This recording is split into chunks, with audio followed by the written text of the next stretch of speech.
안녕하십니까? 소쿨극장입니다. 오늘은 당신이 살아낸 하루하루가 우리나라의 역사가 되고 자랑이 되는 이야기를 올렸습니다. 구독과 좋아요 그리고 알람 설정 부탁드립니다. 재미있고도 좋은 글로 보답하겠습니다. 누군가는 이 나라를 살아 움직이게 만들고 있었습니다. 역사책에는 그 누군가의 이름이 없습니다.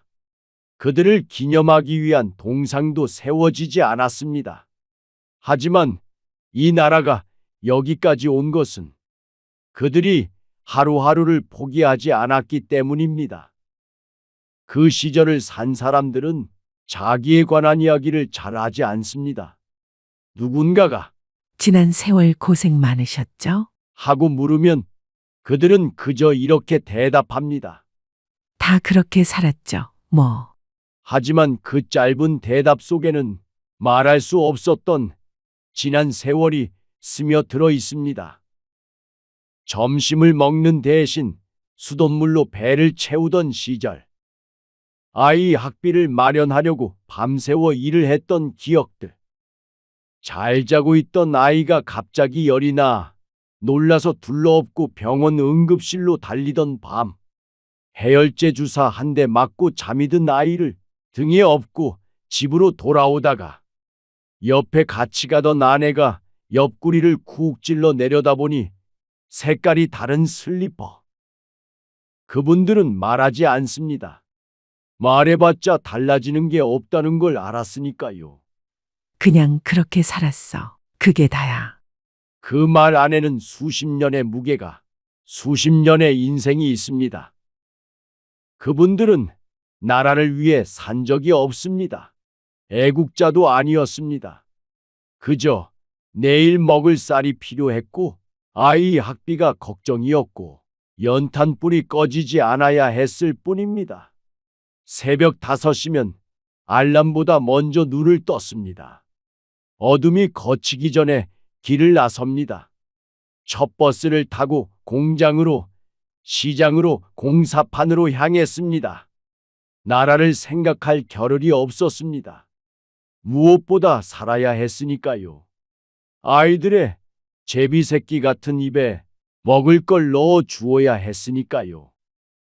그 시절 사람들은 잘 살아야지. 라는 말을 하지 않았습니다. 대신 이런 말을 했습니다. 그냥 버텨보자. 버틴다는 건 꿈을 이루는 것도 아니고 성공하는 것도 아니었습니다. 그저 가족의 버팀막이 되어서 비바람을 막아주는 것, 그것 하나였습니다. 누가 시킨 것도 아니었습니다. 하지만 해야 했습니다.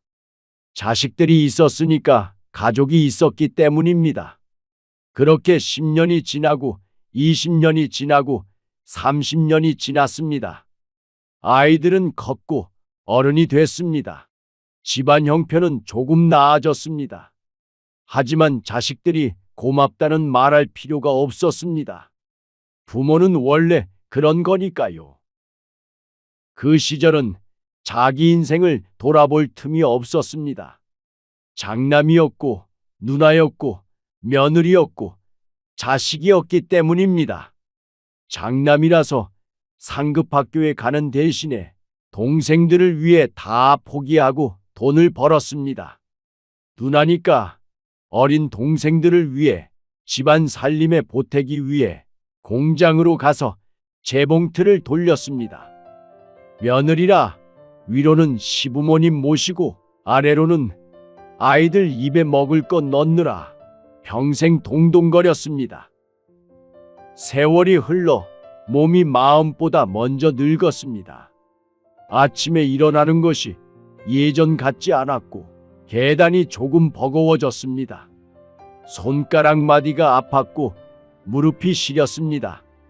마지막 소원은 9988-234, 99세까지 팔팔하게 살다가 2, 3일 아픈 다음에 집에서 자다가 봄 소풍이 끝난 것처럼 세상과 이별하는, 수천 년간 우리 조상님들이 그랬듯 그런 마지막입니다. 하지만 어떡합니까? 당신들은 아마 집에서 돌아가시기보다는 요양병원에서 세상을 떠날 것입니다. 자식들은 부모님의 마지막 가는 길을 지켜보기보다는 병원에서 걸려온 돌아가셨다는 전화를 받을 것입니다. 자식이 부모님의 마지막을 보지 못할 수도 있다니 너무 가슴이 아픕니다. 나이가 많아지니 생각이 많아질 겁니다. 내 인생은 무엇이었을까? 자식들은 잘 컸습니다. 각자의 삶을 살고 있습니다. 그것만으로도 다행입니다. 하지만 가끔 이런 생각이 들기도 할 겁니다. 평생 열심히 살았는데 나에게 남은 게 뭐가 있나? 집 한 채, 약간의 저축, 그리고 수십 년 일한 몸이 주는 통증. 그게 전부인 것 같아서 슬프기도 합니다. 당신은 외롭습니다. 당신이 누구였는지 기억나지 않을 때도 있습니다. 그래서 가끔 무섭습니다. 어느 날 아침에 일어나서 옆에 누워있는 배우자를 보고는 댁은 누구세요? 하고 물을 때가 올까봐 걱정되고 무섭습니다. 제발 그런 일이 없기를 바랍니다. 어느 날 텔레비전에서 당신은 이런 말을 보고 듣습니다. 대한민국이 세계 10위의 경제 대국이 되었습니다. 대한민국이 세계 6위의 강대국이 되었습니다. 우리나라가 역사상 최초로 7천억 달러의 수출을 달성했습니다. 이는 1948년 정부 수립 직후 첫 수출에 나선 지 77년 만에 이뤄낸 성과로 전 세계 역사를 통틀어서 6번째 기록입니다. 한때 우리나라는 세계에서 가장 가난한 나라에 속했습니다. 1961년 한국의 1인당 국민 총소득은 93달러, 우리 돈으로는 약 12만 7천 원이었습니다. 한 사람이 1년 동안 12만 7천 원으로 먹고, 입고, 자고, 쓰고, 학비까지 모든 비용을 감당해야 했습니다. 그 무렵은 국가도 백성도 부자도 가난한 사람도 서울 사람도 시골 사람도 다 가난했습니다. 그런 나라가 이렇게 세계의 모든 나라가 부러워하는 나라가 되었으니 얼마나 대단한 일입니까? 누군가는 자랑스러워합니다. 누군가는 박수를 쳤습니다. 하지만 당신은 말없이 텔레비전 화면을 봅니다. 당신하고 전혀 상관없는 일이라고 생각하고 있었으니까요. 그 순간 이렇게 생각했을지도 모릅니다. 그럼 내가 살았던 그 시간이 우리나라에 정말로 쓸모가 있었던 시간이었을까? 내가 힘들게 견딘 하루하루가 바로 그 온 세계가 부러워하는 지구 역사상 거의 유례가 없었던 우리나라 발전의 시간이었을까? 그렇습니다. 맞습니다. 이 나라는 영웅 몇 명으로 만들어지지 않았습니다. 기록에는 없는 수많은 하루하루가 겹치고 쌓여 여기까지 온 것입니다. 한 사람의 새벽 출근이, 한 사람의 야근이, 한 사람의 참을성이 모여서 이 나라가 서 있는 것입니다. 누군가는 이 나라를 위대하게 만들었습니다. 누군가는 연설했고 계획을 세웠고 정책을 만들었습니다.